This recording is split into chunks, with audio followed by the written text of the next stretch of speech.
Buenas noches, bueno, y quizás también buenos días, según desde donde nos sintonicen. Los recibimos con gratitud y afecto desde esta frecuencia especial de Epicentro Argentina junto a Fundación JADE, también de Argentina. Trabajamos en conjunto por el desarrollo de una cultura de prevención y de autoprotección. Y también fomentamos el intercambio de experiencias y de mutua cooperación. Esto con Epicentro de México. Aprovechamos para saludar a todos los epicentros, que son muchos, una hermosa familia, muy especialmente al señor presidente de Epicentro México, licenciado Víctor Paz Díaz, al arquitecto Mariano Catase, presidente del Colegio Mexicano de Profesionales en Gestión del Riesgo y Protección Civil. Bueno, y aquí estamos con el apoyo logístico de Eric Álvarez desde México y el licenciado Marcelo Piatti, quien tiene a su cargo aquí en Argentina la producción, la operación de este espacio virtual. Bueno, yo estoy muy feliz de compartir con ustedes este miércoles y también de estar con una persona excepcional que ha, bueno, movido sus horarios y su agenda para estar con nosotros y yo estoy muy honrada y le agradezco profundamente. Bienvenida, doctora Beverly Hernández Castro. Gracias por estar con nosotros. Muchas gracias. Al contrario, el honor es mío, mi querida maestra, de quien siempre aprendo y me ha inspirado.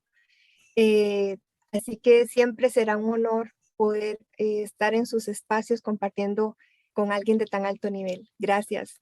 No, muchas gracias, doctora, porque realmente yo sé que está súper ocupada. Ahora quiero que las personas que están participando conozcan más de esta historia maravillosa de trabajo, de dedicación, de amor, de pasión de la doctora Beverly Hernández Castro. Algo pero chiquito, vamos a decir, porque si no, no vamos a terminar más de todo su trabajo maravilloso de caridad, de entrega, de disciplina, autodisciplina. Bueno, ella es experta en cambio climático y también en objetivos de desarrollo sostenible, miembro del Centro de Anticipación Estratégica de Costa Rica. O sea, que estamos con una persona de Costa Rica y que ahora está en México. Es algo así, ¿verdad? Más o menos por Más o todas menos, partes. La porque locación ella, está siempre en tránsito, pero sí, soy de Costa Rica, orgullosamente un país chiquito, pero que sueña precioso, grande y que nos movemos mucho. Los ticos andamos por el mundo, nos dicen ticos y somos poquitos pero bulliciosos.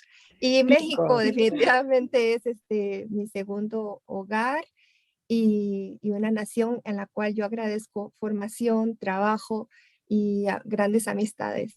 Realmente es así, yo también tengo amistades extraordinarias, gracias a México nos hemos conocido y además debo decir que Costa Rica es el primer país que visité en Centroamérica ya hace muchos años, más de 22, y todo es extraordinario allí, la gente, la naturaleza, pura vida. Bueno, además también quiero decir que la doctora Beverly Hernández Castro es doctora en Ciencias de la Administración en México, especialista en Derecho en España, con maestría en Administración de Proyectos en Costa Rica.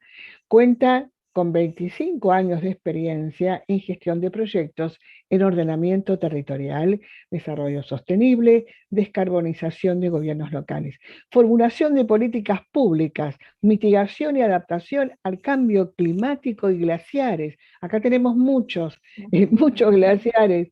Además, es profesora e investigadora de los Objetivos de Desarrollo Sostenible en Costa Rica con la Universidad Latinoamericana de Ciencia y Tecnología. Y podría estar, creo que más de una hora, contando todo lo que es Beverly. Pero ahora la queremos escuchar a ella, queremos aprender, queremos saber por qué esta relación entre el ordenamiento territorial y el cambio climático. A ver qué nos pasa a nosotros, qué nos sucede, qué es lo que no estamos haciendo bien, qué es lo que podemos hacer mejor. Bueno, adelante entonces con esa presentación y al final vamos a responder algunas preguntas o consultas que seguramente van a surgir de los participantes, entre quienes nos ven y nos escuchan. Muchísimas Adelante. gracias, muchísimas gracias. De hecho, es parte de las preguntas que has hecho, es la antesala. La maestría que tenemos en ordenamiento territorial y que me siento muy afortunada de coordinar, es parte de las preguntas que se hacen siempre los estudiantes, ¿no? Cuando arrancamos con temas económicos, con temas de políticas públicas, con cambio climático y como es un posgrado multidisciplinario, nos dicen, pero ¿por qué tenemos que estudiar economía? ¿Por qué no entramos directamente a herramientas tecnológicas para planificar, para dibujar? Están como locos por entrar a los software, etcétera. Y tenemos que comprender que el tema del ordenamiento territorial es básicamente un tema político, ¿sí? Ujú. Y que lo que trata es de responder. Entonces quiero, antes que nada, de iniciar la presentación, quiero hablar de dos premisas, Adelante. porque en las vertientes de los campos del conocimiento, muchas veces está una vertiente que yo respeto, que también fui formada en esa línea del conservacionismo, del tema ambiental, que es necesario y valioso, y otra perspectiva desde el desarrollo, y es donde ubicamos al ser humano como el centro, ¿verdad? Es decir, lo que vamos a abordar hoy es un enfoque de buscar estrategias para la calidad de vida, para el bienestar y la resiliencia de las personas, de las organizaciones y de las comunidades, en una convivencia inteligente con el medio ambiente que nos rodea, claro está.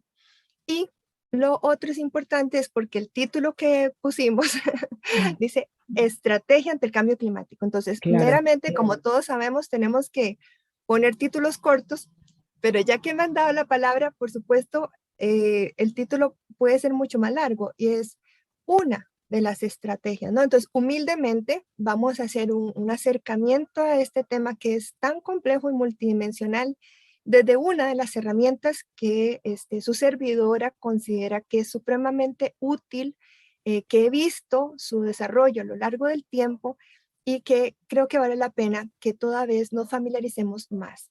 Así que es una de las estrategias ante Bueno, el cambio gracias. climático. Muchísimas gracias. Vamos a Como, aprender mucho. Ojalá que lo pongamos en ojalá que acción. sí, ojalá que sí. Adelante. Muy bien, me confirman por favor cuando me estén viendo la pantalla. Está perfecto. Sí. Excelente. Muy bien, entonces, como les decía, ordenamiento territorial, una de las estrategias ante el cambio climático, que desde mi perspectiva es una de las más integrales, más de un enfoque más holístico, ¿no? Pero bueno, tenemos que ir separando conceptos y mi enfoque además viene de mi experiencia ante la gestión del riesgo asociado al cambio climático, como les decía antes, siempre desde la perspectiva de proteger a la persona, es decir, proteger la vida, pero también los medios de vida. Muchas veces las personas se preocupan, cuando ustedes han escuchado a la maestra Gloria Bracci, que es experta en comunicaciones, gestión del riesgo, y que con su fundación JADE en Argentina ha hecho cosas tan maravillosas, las personas dicen, bueno, ¿y por qué alguien se devuelve si está pasando una inundación, si está pasando un huracán, hasta un terremoto? ¿Por qué la gente no se quiere salir si han lanzado una alerta temprana, están llamando a evacuar? ¿Por qué no se van? Bueno, no es que no teman por su vida, no es que no amen su vida, es que el segundo elemento importante cuando has logrado conservar tu vida en medio de un fenómeno natural son los medios de vida. Y es, aquí estoy, pasó un huracán, estoy viva, pero ahora ¿qué voy a comer? ¿Ahora qué voy a producir? ¿Ahora de qué le voy a dar de comer a mi familia? ¿Dónde quedó mi emprendimiento? ¿Dónde quedó mi parcela agrícola? ¿Dónde quedó mi empresa, mi restaurante, mi hotel, mi negocio, mi oficina? ¿Sí? La infraestructura. Entonces, es supremamente importante aclarar una vez más que el enfoque con el que voy a abordar esta ponencia hoy es hacia una gestión del riesgo asociado al cambio climático, ¿sí? En protección de las vidas y sus medios de vida. También es valioso para mí resaltar, y este documento hago el agradecimiento público a un científico costarricense renombrado que trabaja para organismos internacionales, el doctor Lenin Corrales, especializado en mitigación y adaptación al cambio climático, que me facilitó este documento, ¿sí? Si alguno luego lo quiere, con muchísimo gusto coordinamos con la maestra Gloria Bracci para hacérselo llegar, con todo el gusto. Y es que muchas veces nos tratan de descalificar, diciendo que el cambio climático es una moda, que el cambio climático no existe, que el planeta siempre ha tenido ciclos, que a veces es el sol que se nos está acercando, en fin. Y por supuesto que todas las teorías tienen un fundamento científico, ¿sí? Muchos dicen el dióxido de carbono siempre está, por supuesto que sí, y todos los gases de efecto invernadero son necesarios además, ¿sí? Para un equilibrio. El problema está en el desequilibrio que con nuestras actividades humanas, en una forma no organizada y no pensando en la responsabilidad que tenemos intergeneracional, hemos roto los equilibrios. Entonces, ¿qué pasa? Que toda vez que nos dicen que esto es un invento, que es una moda, hay necesidad de recordar los antecedentes, ¿sí? En perspectiva siempre estamos viendo pasado, presente y futuro. Por eso, como les decía la maestra Gloria, estamos en el Centro de Anticipación Estratégica. Y si no conocemos nuestra historia, estamos condenados a repetir los errores del pasado, ¿sí? Y eso en la humanidad no se vale porque somos seres supremamente inteligentes. Tenemos capacidades no solamente de mitigar, de reducir riesgos, sino también de adaptarnos. Entonces, este documento que ustedes tienen en pantalla fue escrito en 1896 y desde entonces, sí, ya se estaba advirtiendo por estos científicos los cambios que se estaban dando en la temperatura de la Tierra a raíz de los cambios que se estaban dando en los diferentes gases en el aire, entre ellos los ácidos carbónicos. Como les comentaba, el abordaje va a ser no solamente la afectación del cambio climático hacia la vida, sino hacia los medios de vida. Por ejemplo, la Unión Europea con el gobierno de Ecuador ha estado trabajando en análisis de tendencias de los riesgos climáticos y sus implicaciones para el desarrollo territorial en el marco de la estrategia de cambio climático. Solamente voy a citar pequeños ejemplos porque no nos daría tiempo en una sola sesión abordar una temática que es multidimensional, multifactorial, multicausa y que sus soluciones son multiactor, ¿sí?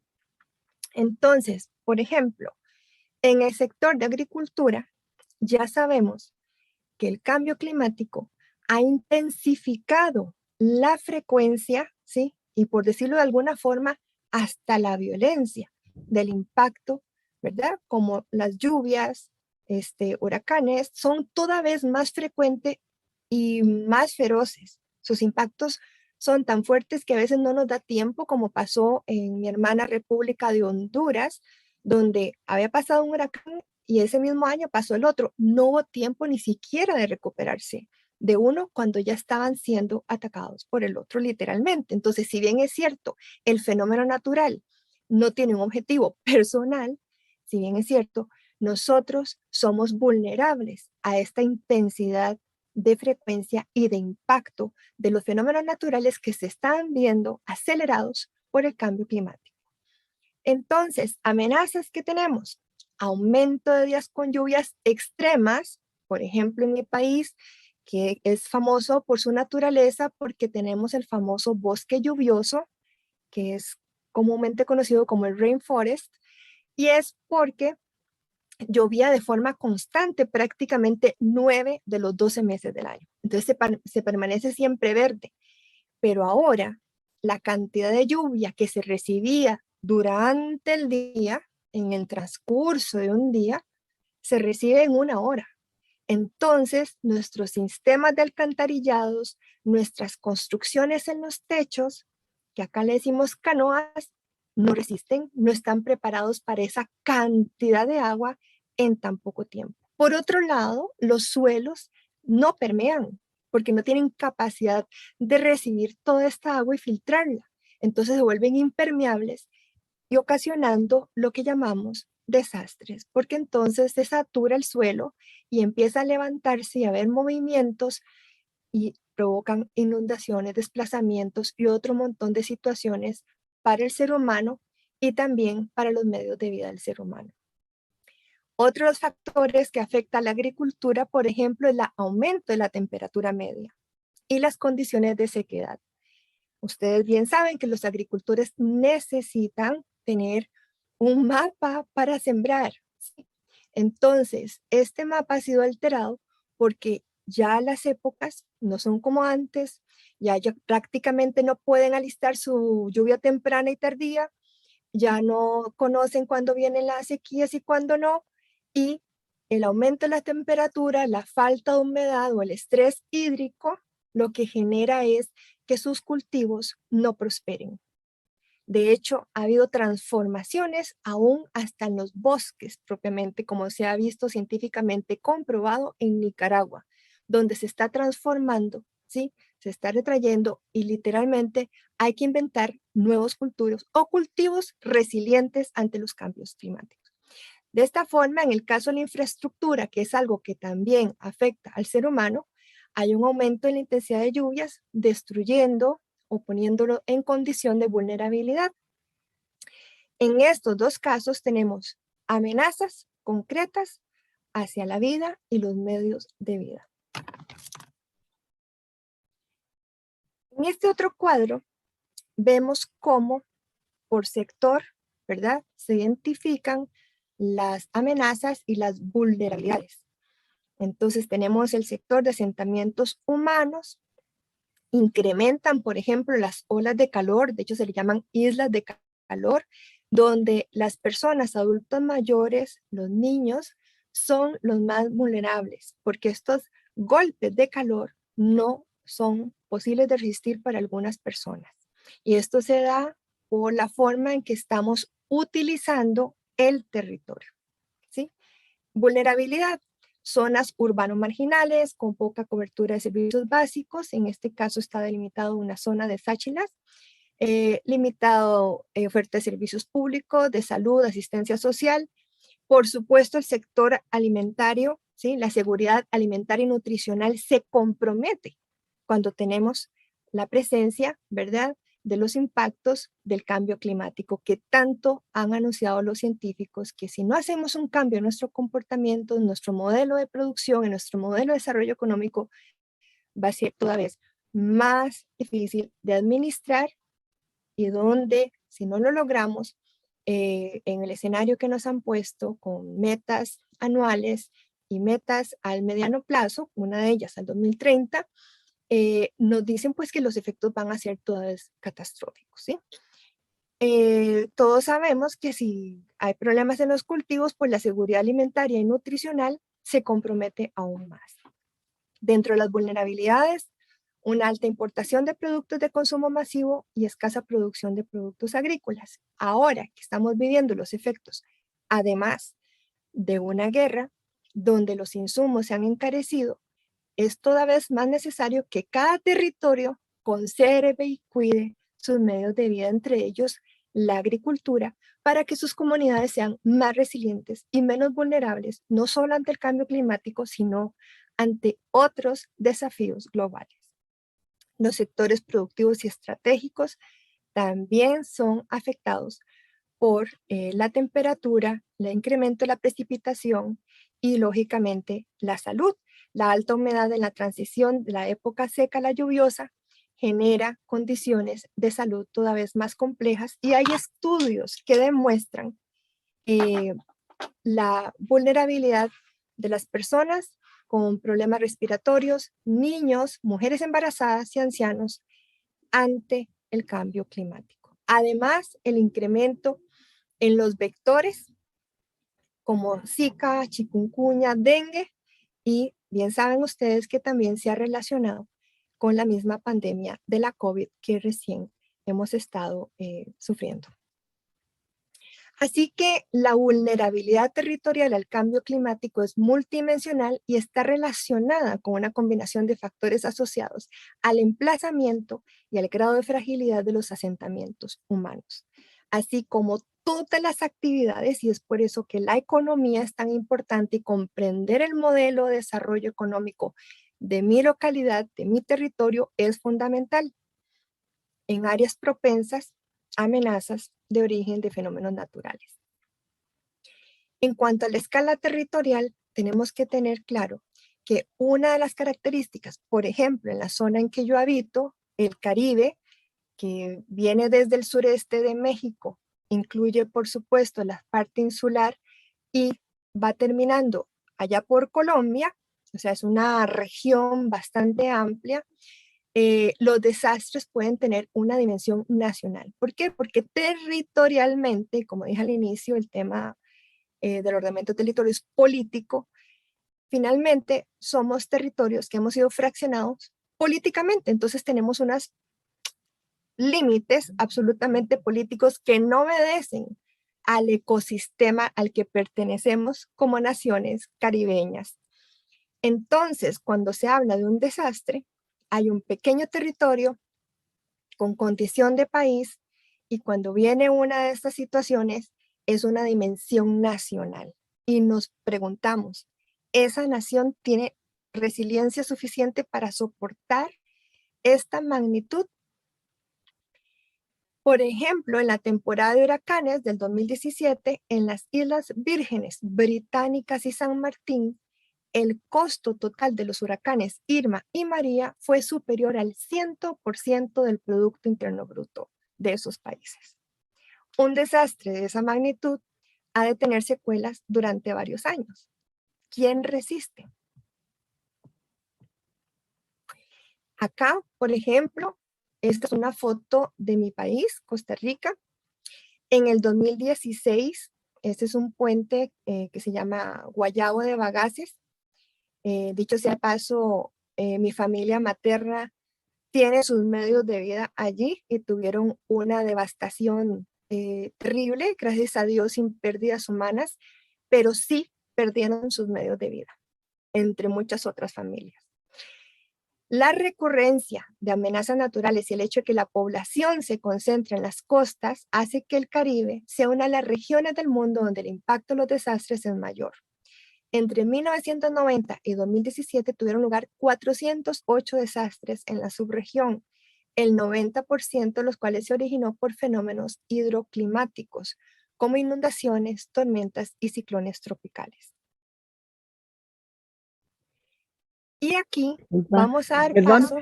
que te iba a interrumpir porque tengo una consulta, una pregunta aquí Sí, que me parece que claro. a lo mejor habría que hacerla ya antes de seguir. Hay Listo. una pregunta que es, ¿el cambio climático entonces es culpa del hombre? Es Bueno, muy amplia. Así está no, me formulada. encanta y agradezco muchísimo la pregunta. Y Perdona. créanme que no es una risa siniestra. No, No no. siento placer por esto, créanme. Solo que, a ver, es una pregunta que parece corta con una respuesta larguísima, ¿verdad? Em, es multicausa. O sea, sí hay ciclos en nuestro planeta, ¿verdad? Que se están viviendo, pero científicamente sí se comprobó que las actividades productivas del hombre desde la era industrial, que es la más marcada, donde la industria, la revolución industrial empezó a generar una cantidad de gases de efecto invernadero. El que ustedes más escuchan es el dióxido de carbono. Sin embargo, el metano es 3 veces más complejo en el impacto que genera el dióxido de carbono. Entonces, sí, el ser humano ha contribuido prácticamente un 95% en el incremento de las emisiones de gases de efecto invernadero. Lastimosamente, está comprobado científicamente por razones políticas. Históricamente, muchos países han querido negarlo y los que me conocen un poco más saben que yo soy la tercera generación ambientalista en mi familia y mi abuelo conservaba literatura de 1950 donde se hablaba de esto. Mi padre toda su vida ha trabajado en esto y yo continúo el tema. Para mí es increíble, ¿verdad? Cuando las personas cuestionan eh, porque es a la luz de quitarnos responsabilidad, ¿sí? Y aquí es fundamental para la persona que me pregunta y es, yo no quiero generar culpa en el ser humano. Tenemos que comer. Yo soy comeloncísima. Tenemos que comer, ¿sí? Y me encanta sembrar, apoyo la agricultura y tengo muchos años trabajando también con el sector agroalimentario.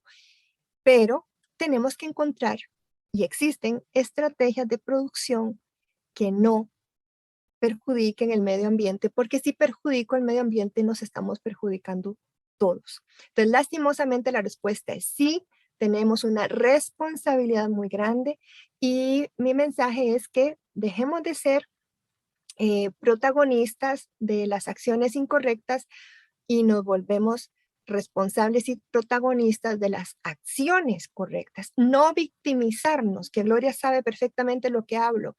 Ay, ese huracán tan malvado, ay, ese gobierno tan malvado. No, seamos actores estratégicos, ¿sí? Desde nuestro territorio y no seamos víctimas, sino que más bien seamos responsables y como muchos que lo hacen son literalmente héroes de sus territorios haciendo acciones concretas. Pero muchas gracias porque la pregunta da para muchísimo y espero al final terminar de responder con la exposición que estoy desarrollando y podemos retomar nuevamente la pregunta y terminar de redondear los conceptos, ¿vale? Muy bien, entonces nos quedamos en aquí en Costa Rica y como ya vieron que es bien chiquito la región, vamos a pasarnos un momentito a Panamá. Entonces acá tenemos em, una de las zonas límites, ¿sí? Entre Panamá y Costa Rica, que muchas de las personas cuando van a alguno de los dos países pueden ver este puente, ¿verdad? Esta estructura es de hecho se usa a veces hasta en los cuadritos pintados para simbolizar esa unión, ¿verdad? Entre Costa Rica y Panamá. La pregunta es, desde la perspectiva del ordenamiento territorial, desde la perspectiva política, ¿puede un límite político dividir un ecosistema binacional? Y les quiero comentar que este ecosistema, es decir, Costa Rica y Panamá, tiene una división que es un río, el río Zixaula, pero además compartimos un parque, un área de conservación binacional que se llama La Amistad. No solamente por la parte de ambiente o del ecosistema natural, sino que además allí habitan grupos étnicos, pueblos originarios, ¿no? Que ellos son de plurinacionalidad. Ellos transitan entre Costa Rica, Panamá y Colombia. No tienen una única nacionalidad, ¿sí?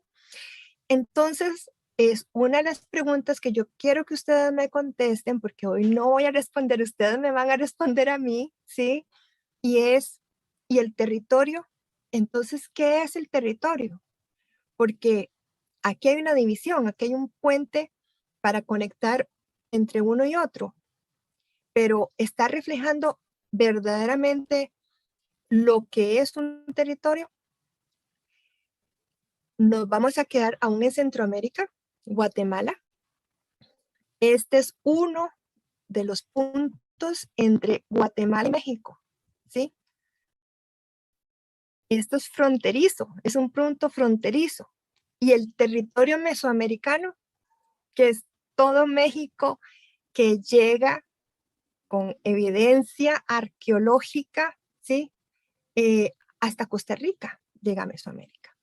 Y este ecosistema entonces es binacional. Aquí tenemos una línea imaginaria absolutamente política, pero esto es un ecosistema por sí mismo, donde hay pueblos originarios y una exquisita cultura maya, ¿sí?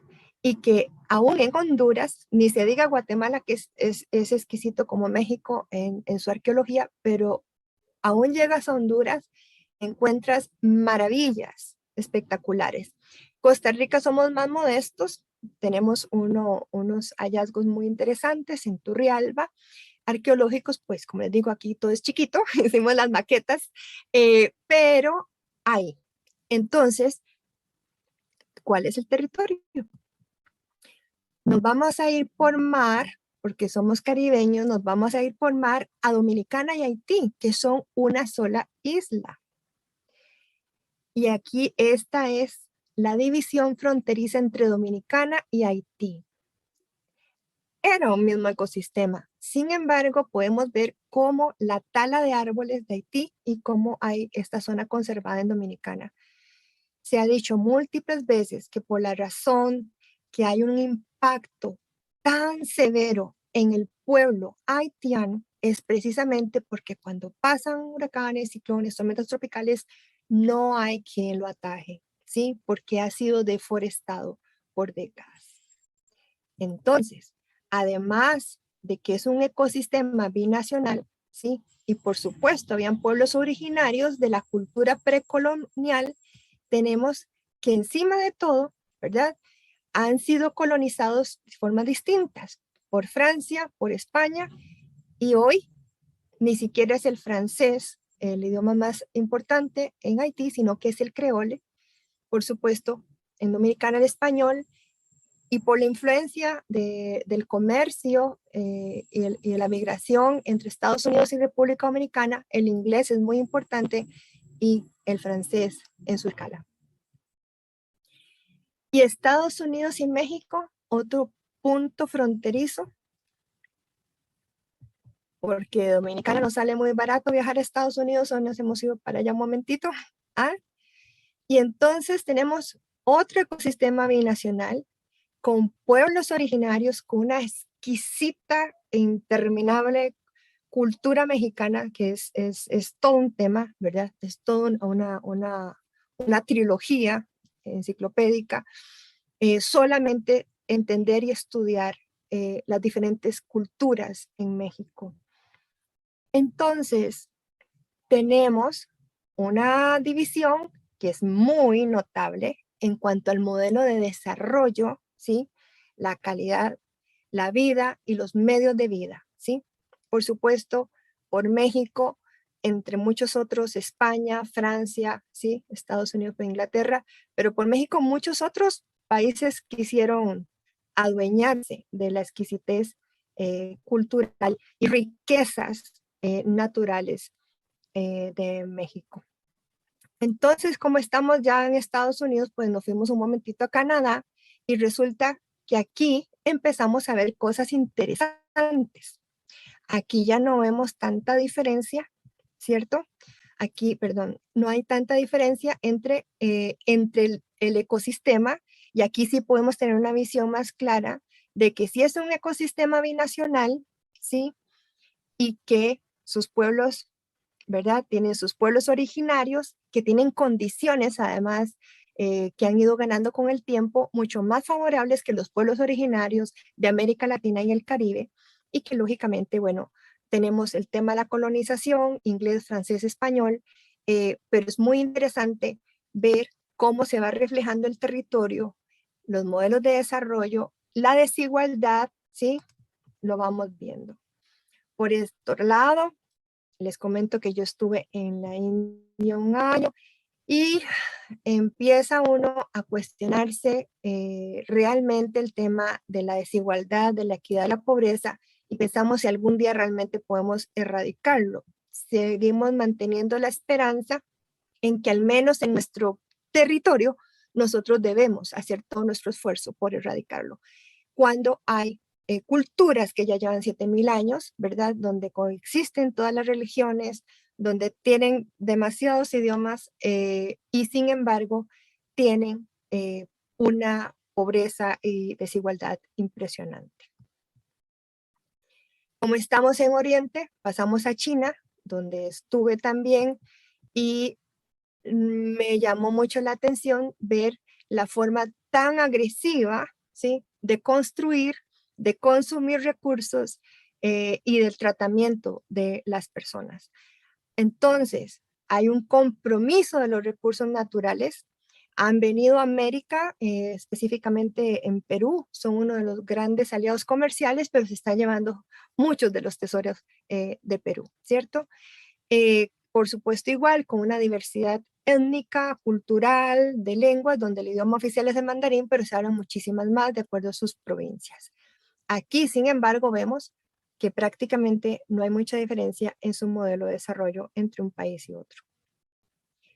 Vamos a regresar a América, pero vamos a pasar por Europa para poder tomar un vuelo a donde está Gloria, y vamos a pasar rápidamente por Portugal y España. Y entonces vemos una vez más un ecosistema binacional con menos diferencias, ¿sí?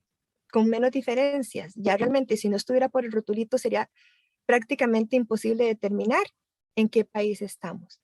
A pesar de sus reinados distintos, a pesar de sus lenguas distintas, el modelo, ¿sí?, no es tan visible en sus diferencias. Igual nos vamos a los Países Bajos y Bélgica. Esto es un límite entre Bélgica y Holanda, ¿sí? Y aunque nos parezca mentira, sigue siendo un ecosistema, pero menos desigual. Y hemos tomado el vuelo finalmente para llegar donde Gloria otra vez y llegar a Argentina, a este punto limítrofe con Chile, y vemos nuevamente un ecosistema binacional, países con una gran riqueza de pueblos originarios, donde pues convergen muchísimas culturas, historia, lenguas, ¿verdad? Entre ellas las de los pueblos aborígenes. ¿Qué Acá les quiero tenemos, decir con todo perdón, esto? Ajá. te quería informar que ahí está el Cristo Redentor. Este es el Cristo Redentor que divide justo ahí, es el límite entre los dos países, entre Chile y Argentina. Bueno, no sé si lo habrás vivido eso, pero sería maravilloso cuando vengas por aquí para que subamos. Está un poco Fíjate, alto, pero sí, bueno, vamos a ir. Recuerda que vamos a ir. Vamos primero por un vino mendocino y luego yo subo esa cuesta. y después probamos el vino chileno también. Y hacíamos la catación con el chileno. Ciertamente, no, en Argentina he llegado solamente a Buenos Aires y a Córdoba, sí. Pero es que es extremadamente grande tu país, mi querida Gloria, así que habrá que volver. Hay que ir despacito con Argentina. En Chile sí he estado, pero también es largo, ¿verdad? Como dicen mis amigos chilenos, es un país muy largo, y entonces también he estado allá, pero aquí de poquitos también, así que vamos con paciencia conquistando el mundo. Entonces, nos preguntamos, ¿cuáles son las acciones? Justamente en esta semana se hizo otro informe con ocasión de un congreso que se hizo, donde el lema era construir verde, saludable y resiliente, ¿verdad? El futuro con bosques. Lo traje hoy porque estuvieron 15,000 participantes de 146 países, ¿sí? Estuvo sociedad civil, academia, sector privado, investigadores, gobiernos locales, nacionales. Entonces uno dice, bueno, y esto fue organizado por la Organización Mundial de la Agricultura y la Alimentación, la FAO, que es de Naciones Unidas. Entonces uno dice, bueno, pareciera que sí lo tenemos claro, ¿sí? Tanto nuestra responsabilidad ante el cambio climático como las soluciones, entre ellas una agricultura climáticamente inteligente, como es la agroforestería, que es combinar agricultura y bosque, etcétera, y muchas otras buenas prácticas. Entonces, si lo tenemos tan claro, ¿por qué no lo hacemos? ¿Con qué herramientas contamos? Bueno, acá en América Latina contamos con casos de éxito, ¿sí? Y contamos con una herramienta muy valiosa dentro del ordenamiento territorial, que la propuesta de hoy es una estrategia frente al cambio climático. porque tenemos que irnos a las acciones, ¿sí? Y esto no es religión, no es que si yo creo o no creo en el cambio climático, ¿sí? Estamos viviendo los efectos del cambio climático. Entonces, ¿qué vamos a hacer? Aparte de mitigar, que son acciones como reforestar, que son importantísimas, evitar los residuos sólidos, gestionarlos correctamente, pero tenemos que ir más allá. ¿Qué tenemos? La zonificación ecológica, económica, que por supuesto es otro instrumento político, pero de acción local. Y cuando hablo de acción local, estoy hablando de la unidad territorial, ¿sí? De escala no nacional, no federal, sino totalmente local. Llámese municipio, llámese parroquia, por ejemplo, en Ecuador le llaman parroquia. Entonces, en esa escala, que es donde ustedes y yo tenemos influencia. Por ejemplo, en Perú, desde el 2006, y yo le contaba a la maestra Gloria que tuve la dicha de estar cuando nació el Ministerio de Ambiente en Perú. Estuve trabajando un año en Perú, viviendo allá, y tuve la dicha de poder trabajar en una plataforma que se llamaba la Alianza para la Mitigación y Adaptación al Cambio Climático, que era de cooperación internacional, pero también intersectorial entre las diferentes instituciones en Perú. Y pudimos capacitar justamente en ordenamiento territorial para desarrollar propuestas de ordenamiento territorial en el gobierno regional de San Martín, que era una población en ese momento aproximadamente de 3 millones de personas. Se capacitó a los tomadores de decisiones, se capacitó al gobierno, pero también a profesionales y a la sociedad civil. Entonces, en este decreto que está vigente, se aprueba la directiva de metodológica para la zonificación ecológica y económica, con la finalidad de orientar procesos, ¿sí?, en el ámbito local, nacional y regional. ¿Qué se pretende esto? Ver el territorio desde la perspectiva más justa para sus habitantes y para los ecosistemas que habitan allí. Y por eso la zonificación se hace ecológica, primero, si estamos organizados alrededor de un lago, alrededor de un río, alrededor de un mar. ¿Cómo está organizada esta comunidad? ¿Cuáles son esas actividades naturales que se generan como medios de vida? ¿Cómo es que produce riqueza esta comunidad? Y por supuesto, ¿cuáles son sus riesgos? ¿Cuál es su nivel de vulnerabilidad? ¿Cuáles son las amenazas presentes? ¿Y qué capacidad tiene de mitigar y adaptarse al cambio climático? Pero teniendo claro que tiene que haber desarrollo económico. ¿Cómo se logra esta complejidad? Por medio de modelos participativos. Entonces se generan mapas sociales donde las personas de todas las etnias, de todas las culturas, de todos los niveles de escolaridad se hacen presentes y proyectan escenarios prospectivos, es decir, cómo era antes, cómo es hoy y hacia dónde queremos construir nuestra comunidad. En este caso de acá, por ejemplo, nos responde, ¿sí?, esta ordenanza que es ya usando la región de Arequipa, usando el decreto que mencioné antes del 2006, hace una ordenanza regional y para la región de Arequipa lanza el número de ordenanza regional número 437 Arequipa. ¿Para qué? Para organizar su territorio con base en la metodología de zonificación ecológica económica. ¿Para qué? Para evaluar potencialidades y limitaciones del territorio para distintas alternativas de uso. Ahí nacen todas las preguntas. ¿Qué somos? ¿Somos ciudad? ¿Somos industria? ¿Somos una zona de tránsito? ¿Somos periurbanos? ¿Queremos transformarnos en qué? ¿Somos un clúster? ¿Qué somos? ¿Somos ganaderos? ¿Somos de árboles? ¿Madereros? ¿Cultivamos arroz? ¿Somos industria? ¿Somos turismo? ¿Somos protección? ¿O somos todo?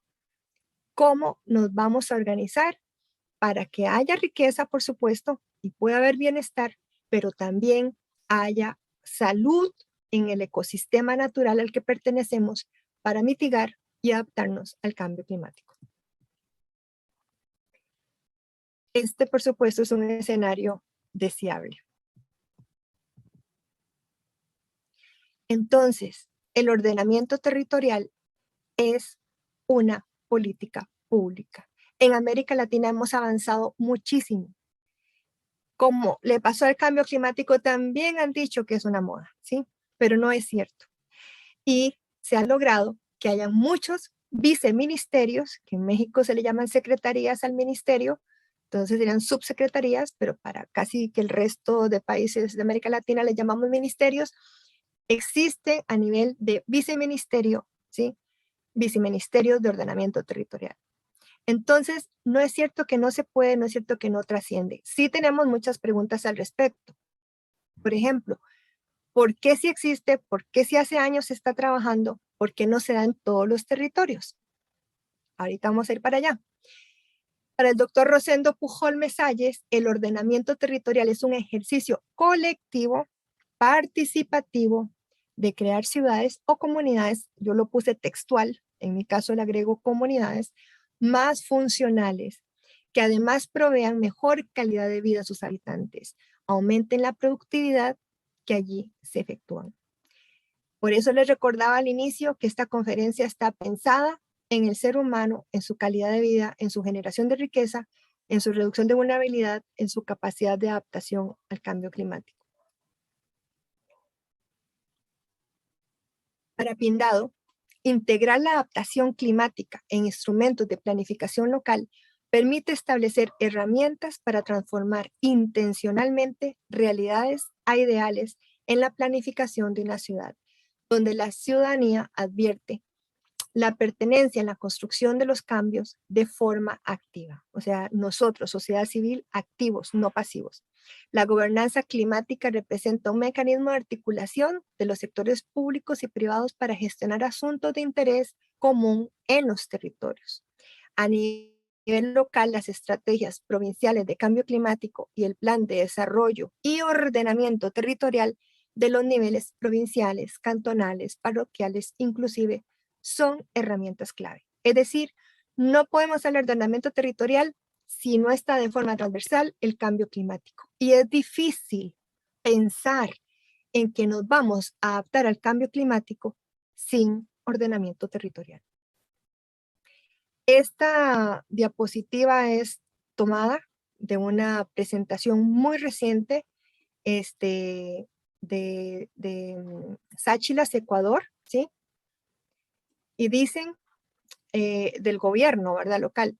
Al 2030, Santo Domingo de los Sáchilas promueve un desarrollo urbano y rural resiliente al cambio climático, beneficiando de esta manera la salud de la población, garantizando al mismo tiempo su seguridad alimentaria, gestionando integralmente su patrimonio natural y con sus sectores agropecuario, agroindustrial y comercial, contribuyendo a una mejor capacidad adaptativa del territorio.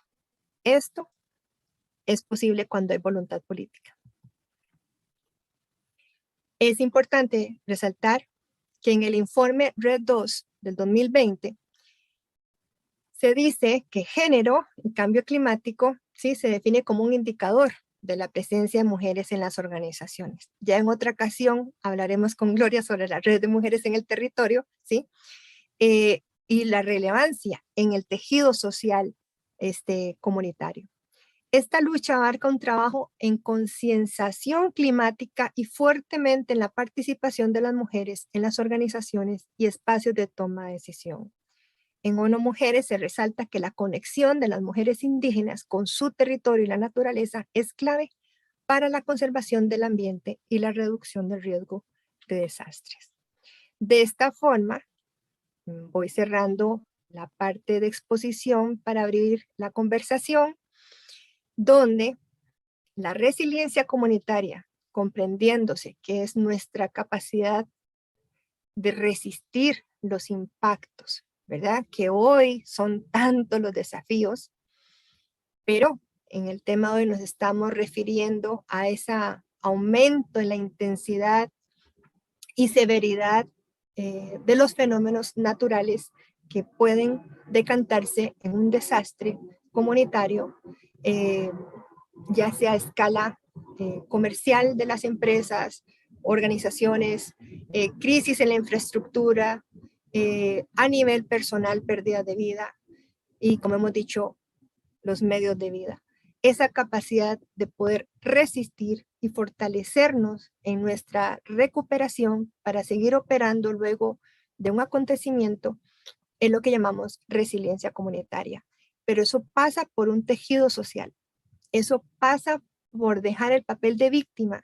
Y eso pasa, como ha dicho textualmente la maestra Gloria Bracci, en que no debemos echarle la culpa al fenómeno natural, porque si seguimos haciéndolo así, nunca vamos a actuar. Tenemos que analizar nuestra vulnerabilidad, tenemos que comprender mejor qué es el cambio climático, tenemos que utilizar las herramientas de ordenamiento territorial que tengamos en nuestros territorios, apropiarnos de los instrumentos, hacer ejercicios participativos, dibujar nuestros escenarios, ¿sí? Porque además esto fortalece la cohesión social, el logro de un consenso en el ordenamiento del territorio con un enfoque que es zonificación ecológica económica. La paz se construye en el territorio. Los conflictos no solamente son de bombas o misiles. La guerra del agua, ¿sí? Durante décadas se han reído en lugares donde hay abundancia, donde hay mucha precipitación, donde gozaban de cuerpos hídricos. Hoy sabemos que además de que se están comprometiendo y toda vez hay más estrés hídrico, es decir, menos cantidad de líquido preciado, toda vez está más contaminado, ¿sí? Tanto agua dulce como agua marina. El recurso territorial es el punto de partida de la construcción por la paz. Si no practicamos los ejercicios de participación, de organización territorial en nuestra unidad pequeña, en nuestra escala más pequeña, va a ser muy difícil que podamos gestionar la paz con otros territorios. Y desde el enfoque de la gestión integral del riesgo, con énfasis en el riesgo asociado al cambio climático, donde se incrementan los fenómenos migratorios, que son ya fenómenos sociales, que ya se están dando por muchas otras razones, si nosotros no nos preparamos y hacemos esfuerzos intercomunitarios e interregionales, internacionales, no estamos construyendo la paz en el territorio, sino que estamos más bien generando una exposición a todo lo contrario. Así que por ahora lo dejo acá y les doy la palabra a la maestra Gloria para que me comente. Acá tenemos en primer lugar, doctora, brillante exposición. Yo de mi parte he aprendido cosas inclusive y eso es muy interesante. Entonces, como vamos a estar después unidas en red, vamos a trabajarlo con más intensidad. Tenemos saludos acá. Primero que quiero mencionar a, bueno, Radio Epicentro desde México, por supuesto. También tenemos a Laura Tapia de Fundación Jade, Edi García de Sayula, Jalisco, Andrea Chapini, felicitaciones, súper interesante, muy clara la exposición. Ella es del Ministerio de Seguridad de la Nación, Argentina. Wow. Nos está viendo desde Buenos Aires, desde Buenos Aires. Entonces estamos muy unidos todos por el mismo tema y también, digamos, interesados en tener más respuestas. Vamos a tener que hacer una segunda y una tercera sesión, Beverly, porque no alcanza el tiempo, porque hay preguntas, por ejemplo, rápidamente yo te las hago, que son, por ejemplo, ¿usted conoce que si se han sobrepasado los límites de la Tierra y cuáles son? Hablando Sí, de los claro. límites de la Tierra, ¿cuáles son? Sí. De hecho, retrocedimos. Insisto, mi enfoque es pro ser humano, pero eso es como el amor a un hijo, ¿no? Aunque lo ames, le conoces los defectos. Yo Exactamente. amo la humanidad, pero reconocer con transparencia nuestros defectos. Entonces, en la pandemia, por ejemplo, sí, los 2 años más complejos que hemos tenido, tuvimos un retroceso en la agenda ambiental. Y a mí me gusta hablar socioambiental porque no es per se, ¿verdad? Cuando la gente dice, es que yo defiendo el planeta, yo le digo, déjalo que él se defiende solito y lo hace magnífico. Y créeme que no nos va a extrañar para nada si desaparecemos. Aquí estamos en este espacio con la maestra Gloria y los proyectos de la Fundación JADE para procurar estar aquí la mayor cantidad de tiempo posible y con la mayor calidad de vida. Entonces, claro que hemos sobrepasado los límites. Lastimosamente, antes de la pandemia estábamos, digamos que reduciendo el tiempo y toda vez nos tomaba más tiempo sobrepasar ese balance entre lo que consumimos, ¿verdad? Y lo que nosotros vamos restaurando de los sistemas. De hecho, ahora hay toda una vertiente que habla de desarrollo regenerativo y es dejar las cosas mejor que como me las encontré. ¿Qué pasa? Que lógicamente la prioridad de la pandemia, por supuesto, era conservar nuestras vidas y entonces hemos tenido que hacer un uso de los recursos naturales como nunca antes, del agua. Hemos generado residuos sólidos como nunca antes, entonces aquello fue terrible, las escenas espantosas que yo no las pongo porque la verdad no me gusta poner esas escenas, ustedes ya suficiente imágenes feas ven en los noticieros, ¿sí? Como para recordárselas, pero los mares, los ríos, todo lleno de todo tipo de residuo de la pandemia. Un compromiso total de la seguridad alimentaria y nutricional, o sea, un retroceso por el modelo de desarrollo económico que teníamos tan codependiente. Entonces, al cerrarse las fronteras como medidas de cuarentena, dejaron de llegar suministros y hay personas que han bajado por completo su nivel de consumo, ¿verdad? Necesario para el día. Así que sí, la respuesta es sí. En los últimos 2 años, en lugar de retrasar el proceso, lo aceleramos y lo que se lograba, qué sé yo, en el tercer trimestre, ya en el segundo trimestre ya nos habíamos agotado los recursos de la Tierra, ¿sí? Necesitamos en este momento 2 planetas Tierra. Y como todos sabemos aquí, no tenemos No 2 hay, planetas Tierra. no No hay. hay planeta B. Y aún los que son muy millonarios y le pueden pagar a Elon Musk un viaje, ¿verdad? Galáctico, no hay un planeta Tierra, al menos aquí en nuestra Vía Láctea. Por tanto, tenemos que cuidar este recurso. Si ya lo sobrepasamos, insisto, necesitamos 2 planetas Tierra y como solo no tenemos, estamos sobregirados y la pandemia nos generó un retroceso en el uso de los recursos naturales. Entonces tenemos un compromiso mayor y por eso tenemos que multiplicar, ya no es suficiente sumar, hay que multiplicar las acciones y tenemos que generar alianzas intersectoriales, alianzas interinstitucionales y nosotros ser líderes, en primero en nuestro hogar, segundo en nuestra organización, donde quiera que trabajemos y por supuesto comunitario. Con eso vamos a estar aportando a nuestro país, a la región y al planeta. Ay, excelente, yo creo que se ha dicho absolutamente todo. Acá tenemos un saludo de la eh, especialista Natalia Torquia, es de la Universidad de Luján, de Buenos Aires también. Y Ray Padilla que nos manda saludos y no sé por qué dice jajaja. Bueno, es un amigo excelente, Sí, extraordinario. es un gran amigo. Extraordinario y nosotros estamos unidos por los mismos intereses y por el mismo amor. Entonces, también por la pasión, cada uno en su espacio y nos vamos complementando maravillosamente bien. Doctora, realmente ha sido un espacio tan valioso, yo digo como una joya, porque esto es imperdible y además tenemos que repetirlo, tenemos que volver a comunicar, tenemos que pensar en qué están diciendo los medios de comunicación, en todos los alarmismos, en vez de concentrarse en estos temas y poderlos difundir. Acá tenemos una gran difusora, tenemos una gran espectacular especialista que también debe ser aprovechada porque sabe decirlo, y acá nos han dicho que es muy original la presentación y te felicitan también por eso. Bueno, como ya tenemos que ir avanzando hacia el cierre, solo nos queda decir otra vez gracias, pero un gracias muy grande. Ha sido un momento maravilloso, qué breve, qué corto, cuando todo es tan bonito, tan lindo y aprendemos tanto. Muchísimas gracias, doctora Beverly Hernández Castro, que también hizo un espacio en sus múltiples tareas para estar con nosotros. Nosotros le debemos un reconocimiento y un abrazo muy grande, que ya está viajando hacia la Universidad Dusseldorf, que es extraordinaria. Ingresen también al sitio web, van a ver todo lo que ofrece y las maestrías, y donde está también la doctora. Muchísimas gracias, Marcelo Piatti, por acompañarnos en la producción.